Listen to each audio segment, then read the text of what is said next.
Voici une première vidéo sur ce nouveau chapitre sur les séries. Dans cette vidéo, nous allons aborder la définition d'une série et le principal vocabulaire de base qu'il faudra bien connaître et bien assimiler, surtout qu'il n'est pas forcément facile à comprendre, il y a beaucoup de confusions qui sont possibles et je vais essayer de vous donner des pistes pour justement éviter ces confusions. Alors, commençons par définir ce qu'est une série. Alors, une série, c'est une suite. Alors, c'est la première chose à bien comprendre. Une série, c'est une suite. Alors, on va déjà voir de quelle suite il s'agit. Alors, une série est toujours construite à partir d'une suite. Donc, dans cet énoncé, elle s'appelle UN. Donc ici, j'ai la série de terme général UN qui est construite à partir d'une suite UN de réels. C'est pour ça que la définition commence par soit UN, une suite de réels, et la série de termes général UN, donc comme je vous l'ai dit, c'est une suite, donc ça c'est vraiment important, c'est pour ça que je le souligne, et c'est la suite construite de cette manière-là. Donc c'est la suite dont le terme général est une somme. Donc c'est une suite dont tous les termes sont des sommes. Et plus précisément, le terme d'indice n de la suite est la somme des réels UK pour k allant de 0 à n. Donc tous les termes de cette suite, de cette série qui est une suite, sont des sommes finies. Et cette série, on va la noter sigma de UK, ce qu'on lira en général somme de UK. Alors cette notation, c'est juste une notation formelle, on fera pas de calcul avec elle, c'est pas donc on utilise le symbole sigma comme pour désigner une somme finie, donc c'est normal parce que la définition d'une série fait apparaître une somme, fait apparaître des sommes finies, une suite de sommes finies plus précisément, mais finalement cette notation, bah, ce sera seulement une notation, on n'en fera pas, c'est vraiment une notation formelle, on ne fera pas de calcul avec cette chose-là. Donc c'est une notation qui désigne une suite, bah, une série qui est une suite construite à partir de sommes finies. Donc première chose à bien comprendre, une série c'est une suite, et la série de termes général UN, c'est une suite de sommes finies. Et plus précisément, le terme d'indice n de cette série va être la somme pour k allant de 0 à n de UK. Ensuite, on a une autre notion qui est fortement liée à cette série, on en parlera quasiment tout le temps. Dès qu'on étudiera une série, on parlera de somme partielle. Alors, qu'est-ce que c'est qu'une somme partielle? Alors, une somme partielle, c'est un réel. Donc, c'est important de bien distinguer les deux. Et si on prend un entier n, ce qu'on va appeler la somme partielle à l'ordre n associée à la série précédente, c'est la somme finie, somme pour k allant de 0 à uk. Donc, une somme partielle associée à une série, c'est une somme finie. Donc, cette somme partielle à l'ordre n, c'est la somme pour k allant de 0 à n de uk. Par exemple, la somme partielle à l'ordre 0, ça va être U0. La somme partielle à l'ordre 1 va être U0 plus U1. La somme partielle à l'ordre 2 va être U0 plus U1 plus U2.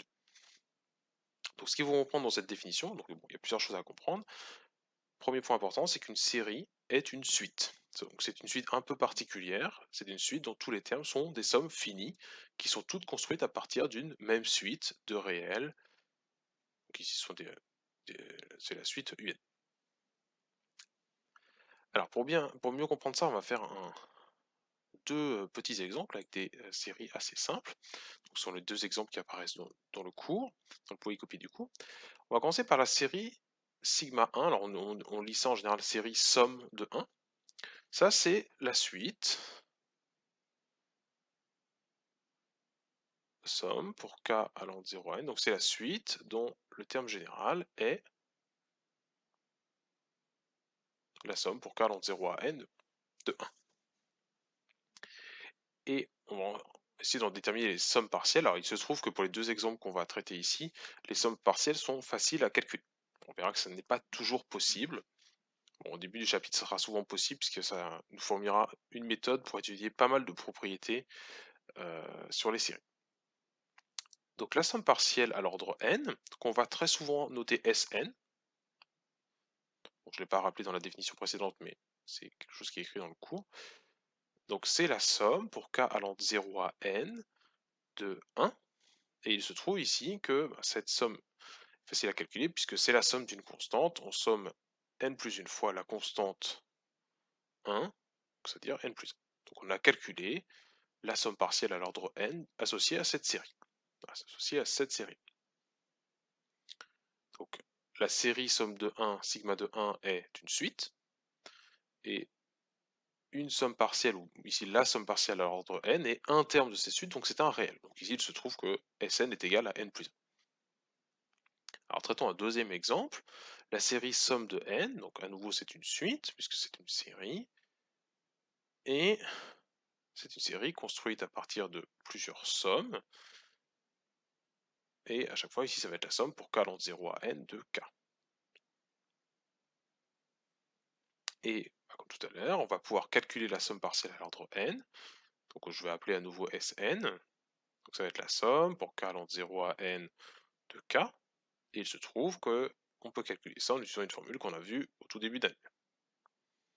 Donc là on était dans le cas de deux séries simples pour lesquelles on pouvait explicitement déterminer les sommes partielles.